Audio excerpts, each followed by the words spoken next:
Sunday ശാലോമിലേക്ക് സ്വാഗതം. ഞാൻ Jose John Mallikassery. ഈ കഴിഞ്ഞ ശനിയാഴ്ച 6 ബന്ദികളെ കൂടി ഹമാസ് ഭീകരർ വിട്ടയക്കുകയുണ്ടായി.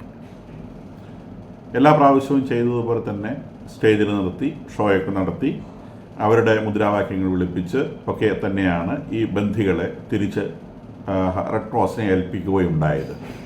ചില ബന്ദികളെ കൊണ്ട് ഹമാസ് ഭീകരരുടെ തലയിൽ ചുംബിക്കുന്ന സീനുകൾ പോലും ചെയ്യുകയുണ്ടായി.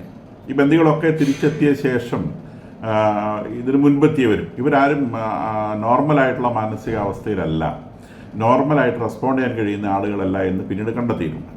അത്തരം മാനസിക വിഭ്രാന്തിയിലുള്ള ആളുകളെ കൊണ്ടാണ് ഇവർ ഈ ജയ് ഇത്തരം ഗോഷ്ഠികളൊക്കെ സ്റ്റേജിൽ കാണിക്കുകയും ചെയ്യുന്നത്.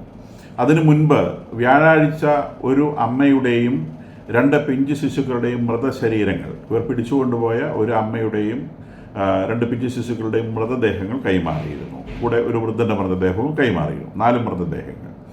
അതിൽ പിന്നീട് വെള്ളിയാഴ്ച, അത് വ്യാഴാഴ്ചയായിരുന്നു കൈമാറ്റം നടന്നത്. വെള്ളിയാഴ്ച ആ അമ്മ എന്ന് പറഞ്ഞ് കൈമാറിയ ആള് ഷിറി ബിബാസ് അല്ല. ഷിറി ബിബാസും അവരുടെ 2 മക്കള്, തട്ടിയെടുക്കുമ്പോൾ 9 മാസം പ്രായമുണ്ടായിരുന്ന ഒരു കുഞ്ഞും 4 വയസ്സ് പ്രായമുണ്ടായിരുന്ന വേറൊരു കുഞ്ഞും, 2 ആൺകുഞ്ഞുങ്ങളാണ് അവർക്കുണ്ടായിരുന്നത്. പിന്നീട് ഷിറി ബിബാസ് എന്ന് പറയുന്ന അവരുടെ അമ്മയും 33 വയസ്സുള്ള സ്ത്രീയാണ്. അപ്പോൾ ആ സ്ത്രീയുടെ ശരീരം എന്ന് പറഞ്ഞുകൊണ്ട് കൈമാറിയത് അവരുടേതായിരുന്നില്ല. DNA പരിശോധനയിൽ ഇതൊക്കെ വികൃതമായ ശരീരങ്ങളാണ്. DNA പരിശോധനകൾ കൊണ്ട് മാത്രമേ ഈ ശരീരങ്ങൾ ഒറിജിനലാണോ എന്നൊക്കെ തിരിച്ചറിയാൻ പറ്റുള്ളൂ. ഇപ്പം ഫോറൻസിക് പരിശോധനയുടെ ഭാഗമായിട്ടുള്ള DNA പരിശോധനയിൽ ഇത് ഷിറി ബിബാസിൻ്റെ ശരീരമല്ല എന്ന് കണ്ടെത്തുകയും ഷിറി ബിബാസിൻ്റേതെന്ന് മാത്രമല്ല ഇവിടുന്ന് തട്ടിക്കൊണ്ടുപോയ ഒരു ആളുടേതുമല്ല എന്ന് തിരിച്ചറിയുകയും അത് പിന്നെ റെഡ് ക്രോസിന് അറിയിക്കുകയും അപ്പോൾ തന്നെ ഹമാസ് വേറൊരു മൃതദേഹം കൊടുത്തിട്ട് ഇത് നോക്ക്, ഇത് മാച്ച് ആവും നോക്ക് എന്ന് പറയുകയും അത് ഹാപ്പൻ ടു ബി അത് ഒറിജിനൽ മൃതദേഹമായിരിക്കുകയും ചെയ്തിട്ടുണ്ട്. അപ്പോൾ ഇതൊക്കെ ഇസ്രായേൽ വലിയ ഇൻസൾട്ടായിട്ടാണ് എടുത്തിട്ടുള്ളത്. ഇപ്പോൾ പോസ്റ്റ്മോർട്ടം റിപ്പോർട്ട് തെളിയിക്കുന്നത് ഹമാസ് പറയുന്നത് ഈ ഷിറി ബിബാസും കുഞ്ഞുങ്ങളും ഇസ്രായേൽ ബോംബിങ്ങിൽ മരിച്ചു എന്നാണ്. അപ്പം അവർ ഈ പറയുന്ന ഹമാസ് ഭീകരർ ഒളിച്ചിരിക്കുന്ന ബങ്കറുകളിൽ ഇവരെ കൂടി കൊണ്ടുവന്ന് താമസിപ്പിക്കുകയും അങ്ങനെ ഇസ്രായേൽ ബോംബ് ചെയ്യുന്ന സമയത്ത് ഈ ഹമാസ് ഭീകരരുടെ മേലെ ബോംബ് വീഴുന്ന കൂട്ടത്തിൽ ഇവരുടെയും കൂടി ബോംബ് വീണ് അങ്ങനെ ഇവരും മരിച്ചു, അവരുടെ ഭീകരന്മാരും മരിച്ചു എന്നാണ് അവർ പറയുന്ന കഥ. പക്ഷേ പോസ്റ്റ്മോർട്ടം റിപ്പോർട്ട്, ഡീറ്റെയിൽഡ് ആയിട്ടുള്ള ഫോറൻസിക് പരിശോധനകൾ പ്രകാരം ഈ കുഞ്ഞുങ്ങളാരും 2 കുഞ്ഞുങ്ങളും മരിച്ചിട്ടുള്ളത് അങ്ങനെ ബോംബ് എക്സ്പ്ലോഷനിലല്ല. They were strangled to death, ശ്വാസം മുട്ടിച്ച് കൊല്ലുകയാണ് ഉണ്ടായിട്ടുള്ളത്. അപ്പോൾ അത് അവർ പറയുന്നത് സ്ട്രാങ്കിൾഡ് വിത്ത് ബെയർ ഹാൻഡ്, കഴുത്ത് ഞെരിച്ച് ഈ കുഞ്ഞുങ്ങളെ കൊല്ലുകയും പിന്നീട് ബോംബ് എക്സ്പ്ലോഷനിലാണ് ഈ കുഞ്ഞുങ്ങൾ മരിച്ചത് എന്ന് വരുത്തി തീർക്കാൻ വേണ്ടി അതിൻ്റെ ഡെഡ് ബോഡിയുടെ മേലെ വളരെ പ്രാകൃതമായ രീതിയിൽ പരിക്കുകൾ ഏൽപ്പിക്കുകയും ചെയ്തു എന്നാണ് ഫോറൻസിക് റിപ്പോർട്ടുകൾ റിവീൽ ചെയ്തിട്ടുള്ളത്. അതുകൂടാതെ ആ കുഞ്ഞുങ്ങളുടെ അമ്മ ഒരു സ്ത്രീ എന്ന നിലയിൽ ഭയങ്കരമായിട്ട് ടോർച്ചർ ചെയ്യപ്പെട്ടതായും ഫോറൻസിക് പരിശോധനകൾ വെളിവാക്കിയിട്ടുണ്ട്. അപ്പോൾ ഇതിനെക്കുറിച്ച് ഇസ്രായേൽ പറയുന്നത് we will not forget and forgive എന്നാണ്. ഇസ്രായേൽ പ്രധാനമന്ത്രി അത് പറഞ്ഞു, പ്രതിരോധ മന്ത്രി അത് പറഞ്ഞു. ഇസ്രായേലിൻ്റെ എല്ലാ മേഖലയിലും അവർ റിപ്പീറ്റ് ചെയ്തുകൊണ്ടിരിക്കുന്ന ഒരു വാക്യമാണിത്, we will not forget and forgive. ഞങ്ങൾ മറക്കുകയോ പൊറുക്കുകയോ ഇല്ല. ഇസ്രായേലിൽ നിന്ന് വിട്ടയക്കുന്ന ഓരോ തടവുകാരൻ്റെയും, ഇവരെ പ്രസിഡന്റിൽ നിന്ന് വിട്ടയക്കുന്ന തടവുകാരുണ്ട്, ഇപ്പോൾ ഏകദേശം 1200 ആളുകളെ വിട്ടയച്ചിട്ടുണ്ട്. ഈ വിട്ടയച്ചിട്ടുള്ള ഓരോ തടവുകാരുടെയും ഒരു ടീഷർട്ട് അണിയിച്ചിട്ടാണ് അവരെ വിടുക. ആ ടീഷർട്ടിൻ്റെ പുറത്ത് ഇസ്രായേലിൻ്റെ എംബ്ലം ഉണ്ട്. ആ എംബ്ലത്തിൻ്റെ താഴെ we will not forget and forgive എന്ന് കൃത്യമായി എഴുതി വെച്ചിട്ടുണ്ടാവും. അതിൻ്റെ അടിയിൽ ഓരോ തടവുകാരൻ്റെയും ടീഷർട്ടിൽ we will not forget and forgive എന്ന് എഴുതി വെച്ചിട്ടാണ് ആ ടീഷർട്ട് അണിയിച്ചിട്ടാണ് അവരെ വിടുന്നത്. അപ്പോൾ ഇസ്രായേലിൻ്റെ മന്ത്രം ഇതാണ്, we will not forget and forgive എന്നുള്ളതാണ്. അപ്പോൾ ഇതിൻ്റെ ഭാഗമായിട്ട് ബന്ദി ഈ 6 പേരെ ഇവർ റിലീസ് ചെയ്തതിൻ്റെ ഭാഗമായിട്ട് 6 തടവുകാരെ ശനിയാഴ്ച കൊടുത്തതിൻ്റെ ഭാഗമായിട്ട് 600 പാലസ്തീൻ തടവുകാരെ വിട്ടയക്കേണ്ടതുണ്ടായിരുന്നു. അത് 600 പാലസ്തീൻ തടവുകാരിൽ 40 പേര് ജീവിതകാലം മുഴുവൻ ജയിലിൽ കഴിയാൻ വേണ്ടി വിധിക്കപ്പെട്ടു. ജീവിതകാലം മീൻസ് ലൈഫ് സെൻറ്റൻസ്. പല കുറ്റങ്ങൾക്ക് പല ജീവപര്യന്തം, പല ജീവപര്യന്തം പറ്റില്ല നമുക്കറിയാം, ഒരു തവണ ജീവപര്യന്തം പറ്റുള്ളൂ. നമ്മളിവിടുത്തെ പുറത്ത് 12 വർഷത്തിൻ്റെ ജീവപര്യത്തിൻ്റെ ഇടപാടൊന്നുമില്ല. ജീവിതകാലം മുഴുവൻ ജയിലിൽ കിടക്കണം. 40 പേര് ജീവിതകാലം മുഴുവൻ ജയിലിൽ കിടക്കാൻ വിധിക്കപ്പെട്ടവരാണ്. കാരണം കൃത്യമായ കൊലപാതക കുറ്റങ്ങൾ അവരുടെ പേരിൽ തെളിഞ്ഞിട്ടുള്ളതാണ്. ബാക്കിയുള്ളവരും ദീർഘകാലത്തേക്ക് ഇംപ്രിസൺമെൻറ്റിന് വിധിക്കപ്പെട്ടിട്ടുള്ള ഒരു 40 പേരുമുണ്ട്. അങ്ങനെ ഈ 600 പേരിൽ 80 പേര് വലിയ കുറ്റകൃത്യങ്ങൾ ചെയ്ത തടവുകാരാണ്. ബാക്കിയുള്ളവർ ഇപ്പോൾ പോലീസിനെ കല്ലെറിഞ്ഞു, പിന്നെ അങ്ങനത്തെ കാര്യങ്ങൾക്ക് വേണ്ടി പിടിക്കപ്പെട്ടിട്ടുള്ള ആളുകളാണ്. അങ്ങനെയാണ് 600 പേരെ ഇവരെ വിട്ടയക്കാൻ നിശ്ചയിച്ചിരുന്നത്. പക്ഷേ ഈ പിന്നെ തടവുകാരെയൊക്കെ ശനിയാഴ്ച രാത്രി ബസ്സിനകത്ത് കയറ്റി ബസ് പുറത്തേക്ക് പുറപ്പെടാൻ റെഡിയായി നിന്ന സമയത്ത് പ്രധാനമന്ത്രിയുടെ നേരിട്ടുള്ള നിർദ്ദേശം ഒന്നും വിടണ്ട, അവിടെ നിൽക്കട്ടെ. അങ്ങനെ ഈ 600 പാലസ്തീനിയൻ തടവുകാരെ ഇത്തവണ വിട്ടയച്ചില്ല. ഇപ്പോൾ പ്രധാനമന്ത്രി പറയുന്നത് ഈ തടവുകാരെ ഇനി വിട്ടയക്കണമെങ്കിൽ നിങ്ങൾ ബന്ദി കൈമാറ്റം അന്തസ്സായിട്ട് നടത്തുന്ന ഉറപ്പാക്കണം, കൂടാതെ മുഴുവൻ ബന്ദികളെയും തിരിച്ചറിയണം. അപ്പോൾ മുഴുവൻ ബന്ദികളെയും തിരിച്ചു തന്ന് അത് അന്തസ്സായിട്ട് തിരിച്ചു തരികയാണെങ്കിൽ മാത്രമേ ഇനി പാലസ്തീൻ തടവുകാരെ വിട്ടയക്കുന്നുള്ളൂ.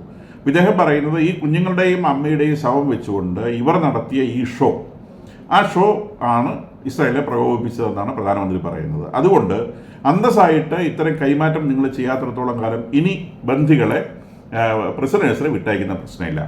UN-ഉം റെഡ് ക്രോസും നേരത്തെ മുതലേ ഹമാസിനെ ഈ വിഷയത്തിൽ ശാസിക്കുന്നതാണ്. നിങ്ങൾ ബന്ദികളെ കൈമാറ്റുന്നത് ഇൻ്റർനാഷണൽ നിയമങ്ങൾക്കെതിരായിട്ടാണ് ഈ ഷോ നടത്തുന്നത്, അതുകൊണ്ട് ചെയ്യരുതെന്ന് പലതവണ റെഡ് ക്രോസും UN-ഉം തന്നെ, അവർക്ക് പ്രിയപ്പെട്ടവരാണ്, അവർ തന്നെ വാൺ ചെയ്തിട്ടുള്ളത്. എങ്കിൽ പോലും അഹങ്കാരം മൂത്ത ഈ പിശാചുകൾ അത് ഒരിക്കലും അംഗീകരിക്കാൻ തയ്യാറായിരുന്നില്ല. ഇപ്പോൾ ഇസ്രായേൽ തന്നെ പറയുന്നു, ഇനി നിങ്ങളുടെ പ്രിസണേഴ്സിനെ വിട്ടയക്കണമെങ്കിൽ നിങ്ങൾ അന്തസ്സായിട്ട് കൈമാറ്റങ്ങൾ നടത്തേണ്ടതുണ്ട്, കൂടാതെ മുഴുവൻ പ്രിസണേഴ്സിനെയും വിട്ടയക്കുകയും ചെയ്യണം എന്ന് പറയും. മുഴുവൻ പ്രിസണേഴ്സിനെയും വിട്ടയക്കുക എന്നുള്ള വാസ്തവത്തിൽ സെക്കൻഡ് ഫേസിൽ ചെയ്യാമെന്ന് ഏറ്റിരുന്ന കാര്യമാണ്. അപ്പോൾ ഇത് ഫസ്റ്റ് ഫേസിൽ ആവശ്യപ്പെടുക എന്ന് പറഞ്ഞാൽ ബന്ദി കൈമാറ്റം എന്ന് പറയുന്നത് ഇപ്പം ലോക്കായി എന്ന് വേണം വിചാരിക്കാൻ. അടുത്ത ഫേസിൽ ശരിക്കും 62 ആളുകളെ കൂടി ഇനി തിരിച്ചു കിട്ടാനുണ്ട്. 62 പേരിൽ 35 പേര് മരണപ്പെട്ടു പോയിട്ടുണ്ട് എന്ന് IDF ഓൾറെഡി പറയുന്നുണ്ട്. അവർക്ക് എവിടെ നിന്നാണ് വിവരം കിട്ടിയതെന്ന് അവർ പറയുന്നില്ല, പക്ഷെ അവർ പറയുന്നത് അതിൽ 35 പേര് ഡെഡ് ബോഡീസാണ്. അപ്പോൾ ബാക്കി 27 പേരാണ് അതിനകത്ത് ജീവനോടെ ഉള്ളത്. ഇനി ഈ ഫസ്റ്റ് ഫേസിൽ ഇപ്പം ഈ 6 പേരെ ഈ കഴിഞ്ഞ ശനിയാഴ്ച റിലീസ് ചെയ്തു. ഇനിയിപ്പോൾ ഈ ശനിയാഴ്ച 4 ഡെഡ് ബോഡികളാണ് ഇനി തിരിച്ചു കിട്ടാനുള്ളത്. അപ്പോൾ ഫസ്റ്റ് ഫേസിൽ ഇനി ജീവനുള്ള ആരെയും തിരിച്ചു കിട്ടാനില്ല. ഫസ്റ്റ് ഫേസിൽ ഡെഡ് ബോഡികൾ മാത്രമേ തിരിച്ചു കിട്ടാനുള്ളൂ. സെക്കൻഡ് ഫേസിലാണ് 62 പേര് വരേണ്ടത്. സെക്കൻഡ് ഫേസിലേക്ക് ഈ സീസ് ഫയർ നീട്ടിക്കൊണ്ടു പോകുവാൻ ഇസ്രായേലിന് താല്പര്യമില്ല എന്നുള്ളത് ആദ്യം മുതലേ പറഞ്ഞു കേൾക്കുന്ന സംഗതിയാണ്. അപ്പോൾ ഒരുപക്ഷെ ഇസ്രായേൽ പർപ്പസ്ഫുൾ ആയിട്ടാണോ ഈ സീസ് ഫയർ വയലേഷൻ തോന്നിക്കാവുന്ന ഈ കാര്യം ചെയ്തിട്ടുള്ളത് എന്ന് സംശയിക്കേണ്ടിയിരിക്കുന്നു. കാരണം ഇനിയിപ്പോൾ ഈ ഫേസ് ഇവർക്ക് 4 ഡെഡ് ബോഡി കിട്ടാനുണ്ട്. ഡെഡ് ബോഡി കൊണ്ട് കിട്ടിയിട്ട് പ്രത്യേകിച്ചൊന്നും ചെയ്യാനില്ല. ജീവനുള്ളത് തന്നെ രക്ഷിക്കുക എന്നുള്ളത് തന്നെയാണ് പ്രധാനപ്പെട്ട കാര്യം.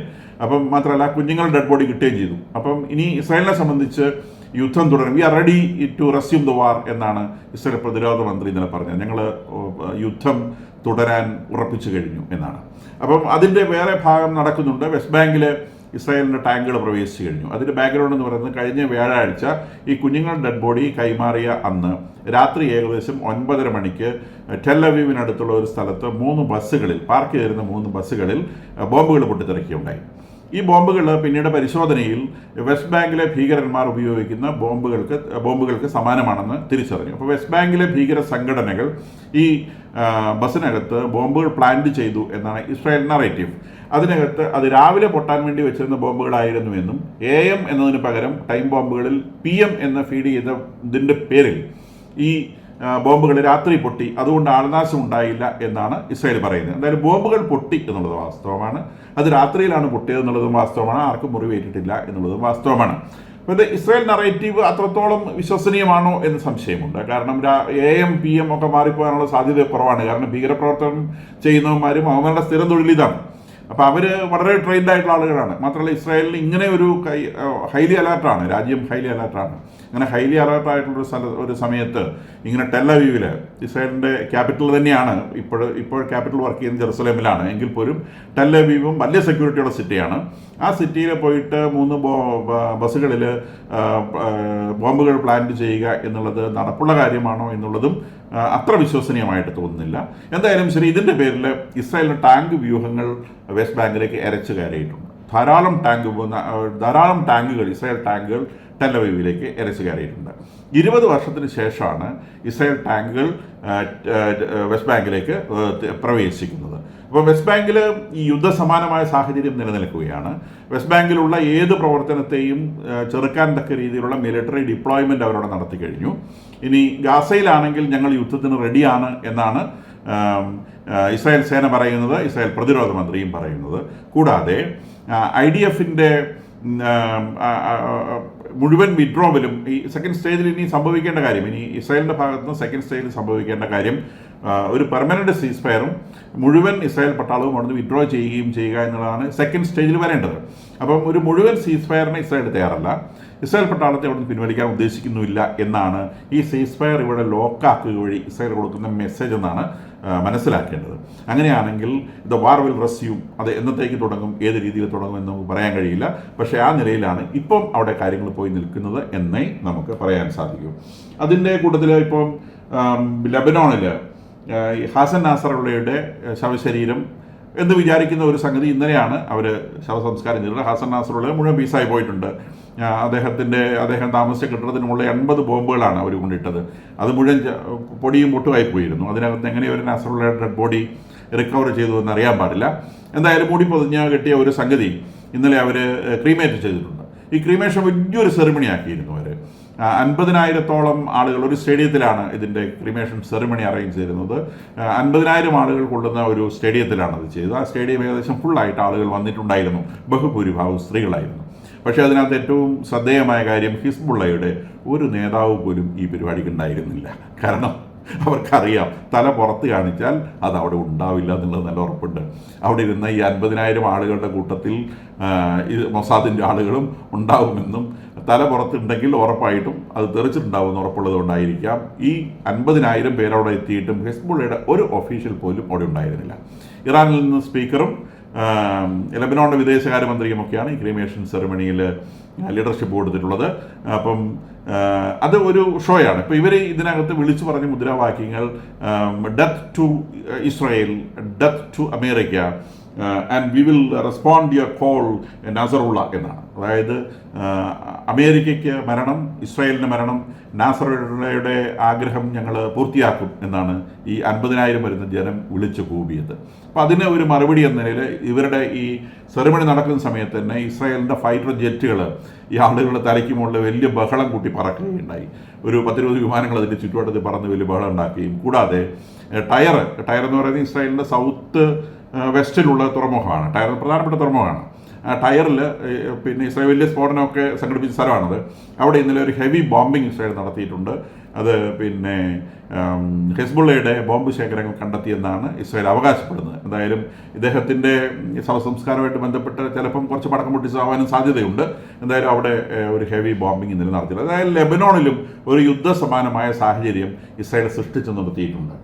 അതുകൂടാതെ സിറിയയിലെ മൗണ്ട് ഹെർമോൺ ഇസ്രായേൽ ഒക്കുപൈ ചെയ്ത കാര്യം നമുക്കറിയാം. മൗണ്ട് ഹെർമോൺ വിട്ടുകൊടുക്കുകയില്ല എന്ന് ഇസ്രായേൽ ഫോറിൻ മിനിസ്റ്റർ ഇന്നലെ പ്രഖ്യാപിച്ചിട്ടുണ്ട്. മൗണ്ട് ഹെർമോൺ അടക്കം സിറിയയിലേക്ക് കടന്നു കയറിയ പ്രദേശം വിട്ടുകൊടുക്കാൻ ഉദ്ദേശിക്കുന്നില്ല. അത് ഇസ്രായേലിൻ്റെ സെക്യൂരിറ്റിയുടെ ഭാഗമായതുകൊണ്ട് വി വിൽ കീപ്പ് ഇറ്റ് എന്നാണ് അവർ പറയുന്നത്. അപ്പോൾ ഇവിടെ അവസാനം ഇത് നമ്മൾ എത്തുന്ന ഈ ഫിനിഷിംഗ് പോയിന്റ് ഇറാനിലേക്ക് തന്നെയാണ്.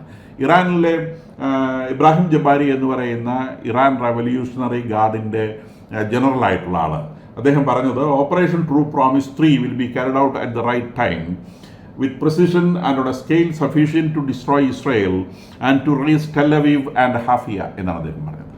അതായത് ഇവർ 2 ഓപ്പറേഷൻസ് ഇസ്രായേലിലേക്ക് നടത്തിയിരുന്നു. ആ ഓപ്പറേഷൻസിന് അവർ ഇട്ടിരുന്ന പേര് ഓപ്പറേഷൻ ട്രൂ പ്രോമിസ് എന്നാണ്. അപ്പോൾ ആദ്യത്തെ ഓപ്പറേഷൻ ട്രൂ പ്രോമിസിൽ ഏകദേശം 400 മിസൈലുകളാണ് അവർ അയച്ചത്. ആ 400 മിസൈലുകളും ഏതാണ്ട് ഇറാഖിൻ്റെ മുകളിലേക്ക് എത്തിയപ്പോഴത്തേക്ക് അത് താഴെ വീണ് തീർന്നുപോയി. പിന്നീട് അവർ രണ്ടാമത്തെ ഓപ്പറേഷൻ ട്രൂ പ്രോമിസിൽ അയച്ചത് 200 മിസൈലുകളാണ്. 200 മിസൈലുകൾ ചെറുതൊക്കെ വെസ്റ്റ് ബാങ്ക് പ്രദേശത്തേക്ക് കടന്നു കയറുകയും പിന്നെ ഇസ്രായേലിൻ്റെ മണ്ണിൽ ഏതാനും മിസൈലുകൾ പതിക്കുകയും ചെയ്തിട്ടുണ്ട്. ചിലത് ടെൽ അവീവ് വരെ എത്തിയിട്ടുണ്ട്. അതിന് മറുപടിയായിട്ടാണ് ഇസ്രായേൽ ഇറാനിലെ ആക്രമണം നടത്തിയത്. അപ്പോൾ ഇനി മൂന്നാമതൊരു ആക്രമണം കൂടി നമ്മൾ നടത്തും. അതിൻ്റെ പേര് ഓപ്പറേഷൻ ട്രൂ പ്രോമിസ് 3 എന്നാണ്. അത് റൈറ്റ് ടൈമിൽ ഞങ്ങൾ ചെയ്തിരിക്കും. അതെങ്ങനെ ചെയ്യും?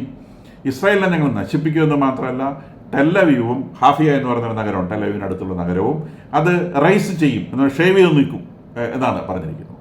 അപ്പോൾ വളരെ പ്രകോപനപരമായിട്ടുള്ളൊരു സ്റ്റേറ്റ്മെൻറ്റാണ് അവരുടെ ഭാഗത്ത് നിന്ന്. പ്രധാനമന്ത്രി കഴിഞ്ഞ ദിവസം പറഞ്ഞതാണ്, ഞങ്ങളെ ആക്രമിക്കരുത്, പിന്നെ ഞങ്ങൾ തിരിച്ചൊന്നും അടിക്കാൻ ഉദ്ദേശിക്കുന്നില്ല, പക്ഷേ ഞങ്ങൾ വേറെ ധാരാളം ന്യൂക്ലിയർ ബോംബുകൾ ഉണ്ടാക്കാൻ ശ്രമിക്കും എന്നേ അദ്ദേഹം പറഞ്ഞുള്ളൂ. തിരിച്ചാക്രമിക്കുമെന്നോ പ്രതിരോധിക്കുമെന്ന് പോലും പെഷേസ്കിയാൻ ഇസ്രായേലിൻ്റെ പ്രസിഡന്റ് പറയാൻ തയ്യാറായില്ല.